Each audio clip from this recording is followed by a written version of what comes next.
محمد فیض علی Abu Dhabi سے پوچھتے ہیں، حضرت ایک صاحب پاکستان میں قربانی کرتے ہیں اور ان کے بہن بھائی کے بھی اس میں حصے ہوتے ہیں جو ملک سے باہر رہائش پذیر ہیں۔ ان کے اور یہاں کے عید میں ایک دن کا فرق ہوتا ہے۔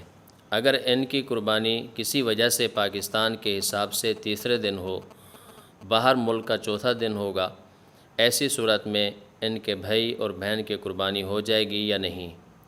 اور اگر پاکستان میں قربانی کا پہلا دن ہو اور باہر ملک میں قربانی کا دوسرا دن ہو تو پھر قربانی ہوگی یا نہیں ہوگی؟ اس سوال کا جواب یہاں پہلے اصول سمجھ لیں۔ مضاحی قربانی کرنے والا اور اضحیہ قربانی، ان دونوں کے درمیان میں اتحاد زمانے کا ہونا ضروری ہے۔ مثلاً ایک بندہ باہر ملک میں ہے اور وہ اپنی قربانی پاکستان میں کرنا چاہتا ہے، تو پاکستان کے 10 ذو الحجہ سے لے کر 12 ذو الحجہ تک ان 3 دنوں میں کسی بھی دن میں قربانی کی جا سکتی ہے۔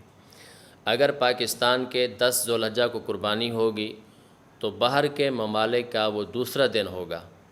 نمبر 2، اگر پاکستان کے 11 ذو الحجہ کو قربانی ہوگی تو باہر کے ممالک کا وہ تیسرا دن یعنی 12 ذو الحجہ ہوگا۔ تو اب یہ قربانی تو جائز ہے، لیکن اگر پاکستان کا تیسرا دن ہو، 12 ذو الحجہ ہو اور اس دن وہ قربانی کریں، اور چونکہ باہر کے ممالک کا وہ چوتھا دن ہوگا جو 13 ذو الحجہ ہوگا، تو اب یہ قربانی نہیں ہوگی۔ تو مضاحی اور اضحیہ ان دونوں کا زمانہ متحد ہونا ضروری ہے۔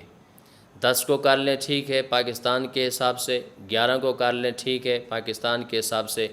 اگر یہ پاکستان کے حساب سے 12 ذو الحجہ کو قربانی کریں گے تو باہر کے ملک کا وہ چوتھا دن بنے گا جو 13 ذو الحجہ ہوگی، تو اب یہ قربانی نہیں ہوگی۔